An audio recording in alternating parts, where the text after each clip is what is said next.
Hola, ¿qué tal? Soy Janina Pérez Arias. Estamos en el set equinótico en la Seminci. Y hoy tengo aquí a Eva Trobisch, que es la directora y guionista de Ivo. Eva, hi. Hi. How are you? I'm good. A little tired, but good. Yeah, I can imagine. You will be here for a very short time, but that will be very intensive of your It film. is, actually. It is already very intense. Yeah.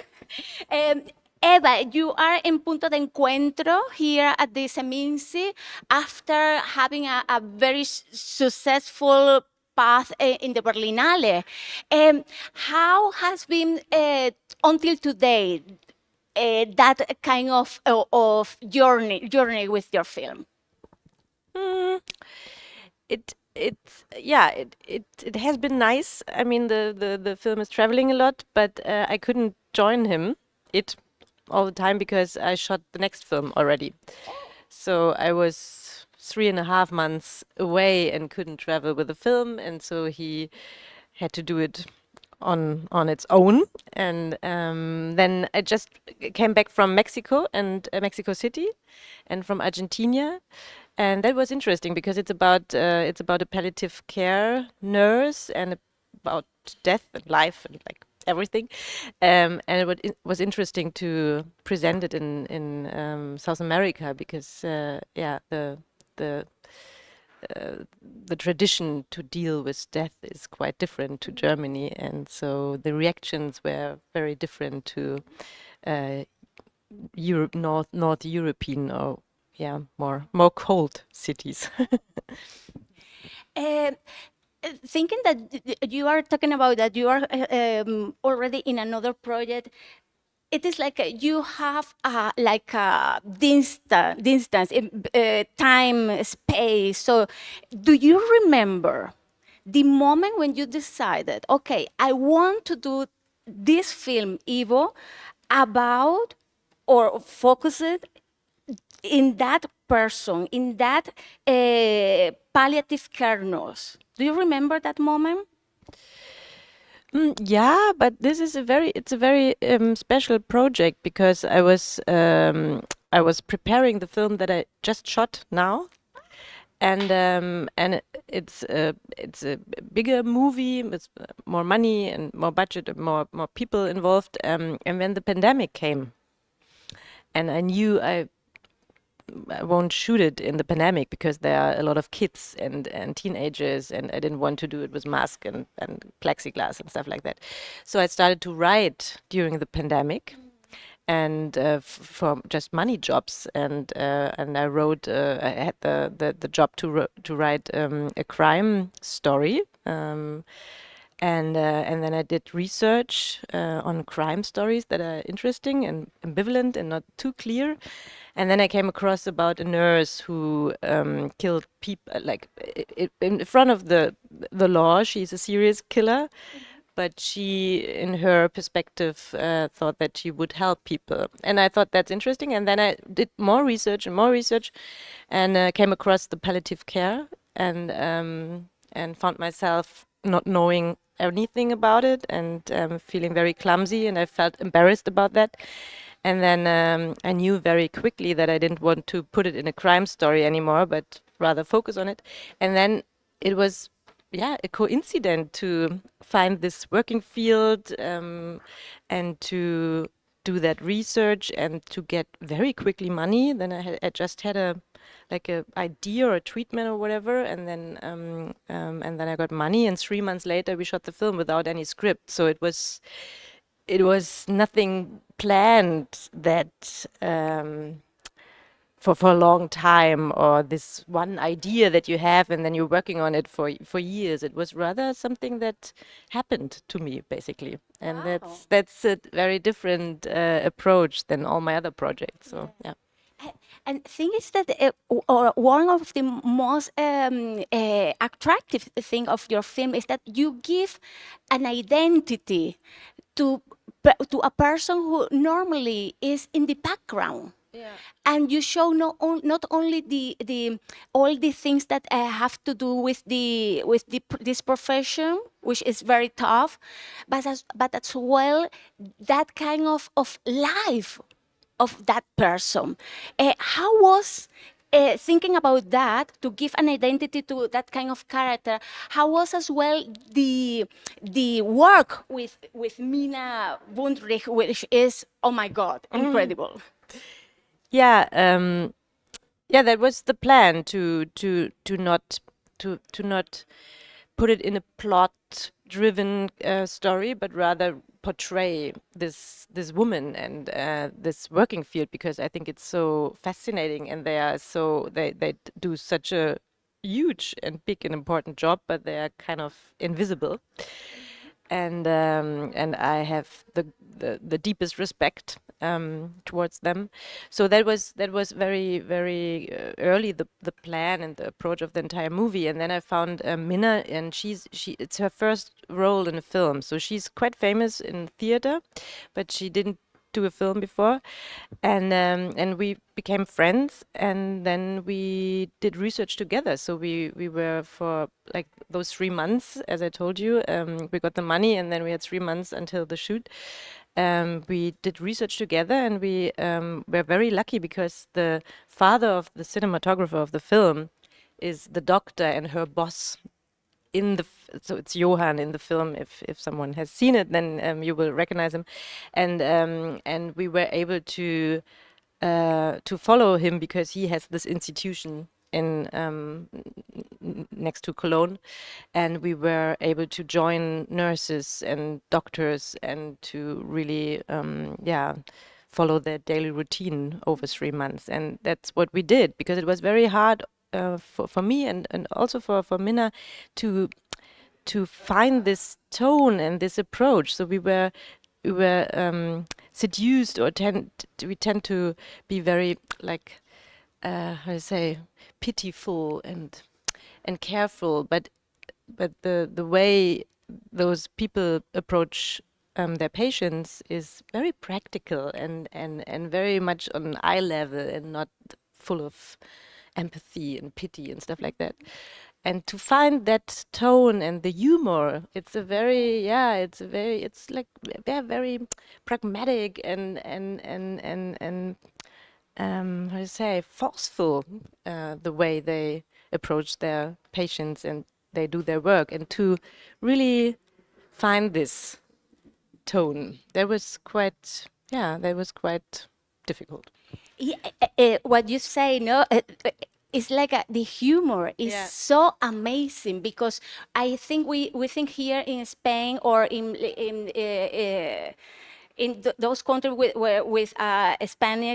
Spanish culture, that, or we have the idea that the German, they don't have any humor. But here, thinking that it is a very tough topic you deal with, is so like, oh my God, no?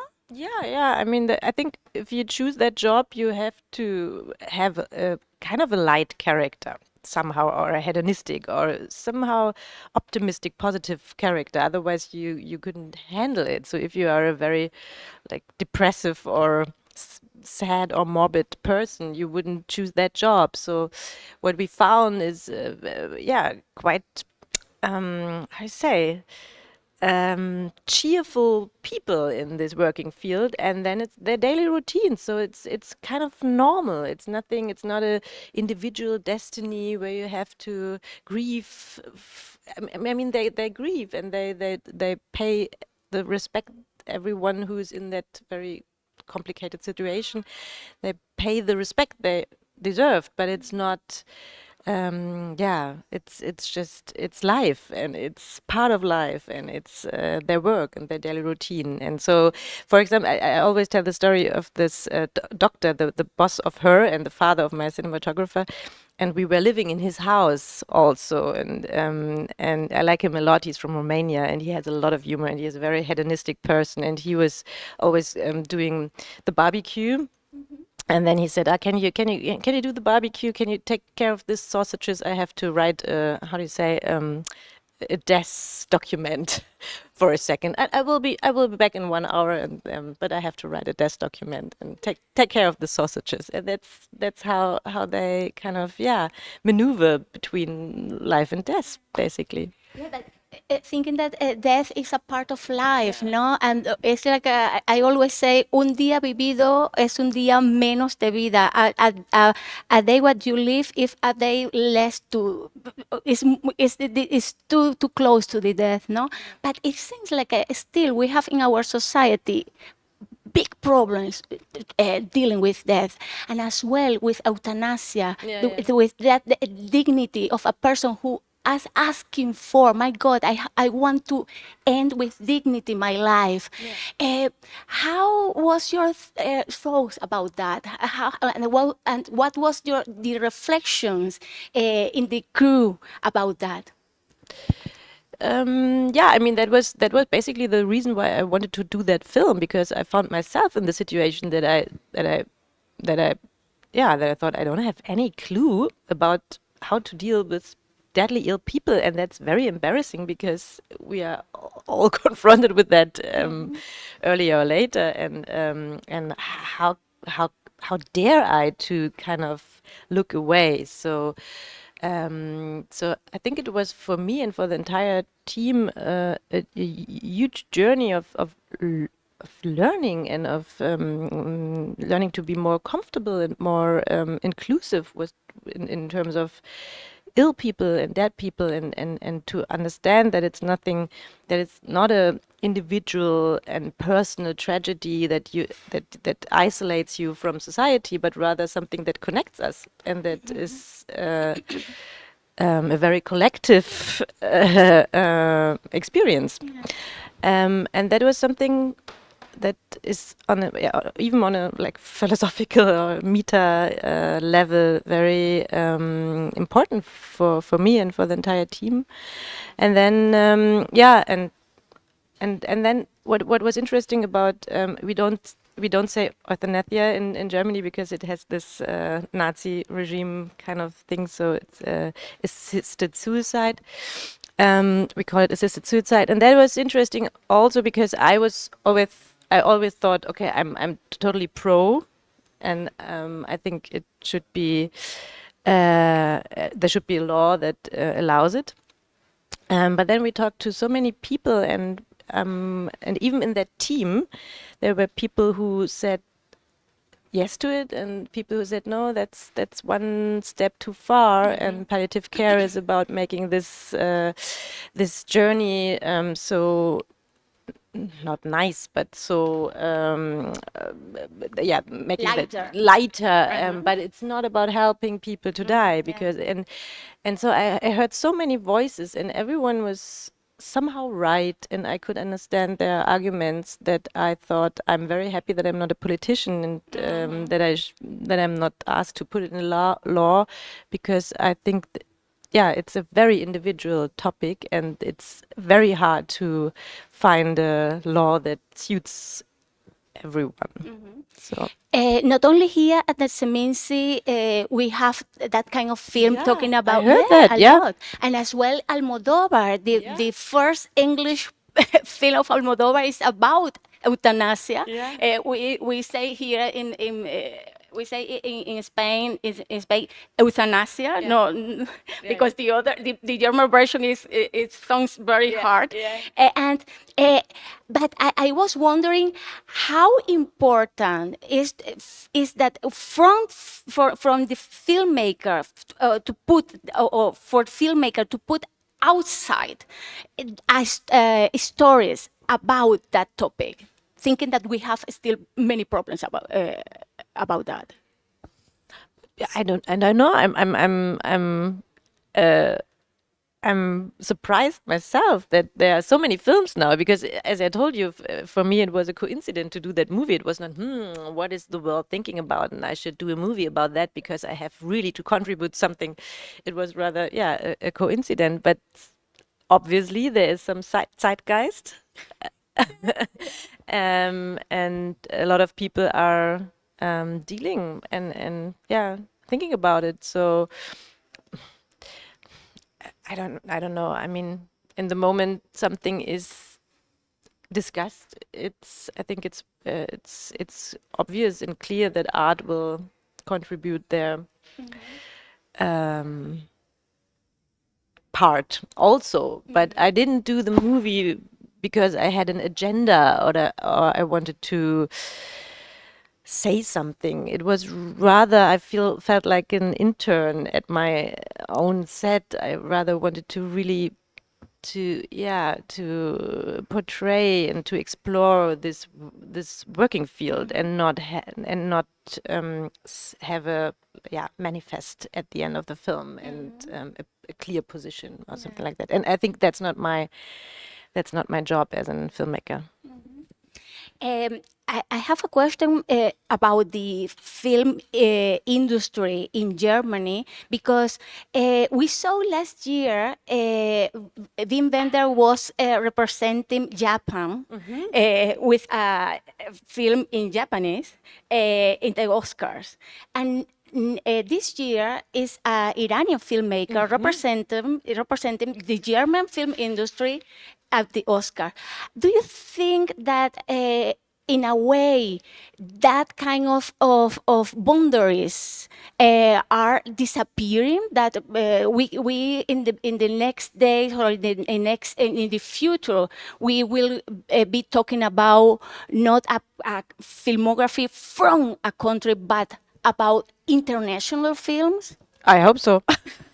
I mean, we are in political situations where boundaries are getting more important again. So if we have at least one section, the arts, that is kind of still trying to overcome boundaries, then I think it's a good thing. Yeah. Perfect. This is I had to use the opportunity to having a German filmmaker here to ask for, because it's very strange. I mean, it's strange, but I think we have to work a lot on a still more diverse society, and every sign we can send in the world that this is possible and that not only a blonde, white Western person is German, but that financing and collaborations and creativity is fluid and global. I think that is a good sign to send to people. Yeah. Bueno, Eva Trobisch, thank you. Thank you. She is the director of Ivo.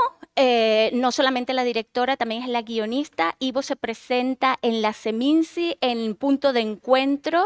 Por favor, vayan a verla, que es una película extraordinaria. Se los digo yo. Vielen Dank. Vielen Dank. Gracias. Y aquí seguimos en Quinótico, la primera con K y la segunda con C. Gracias.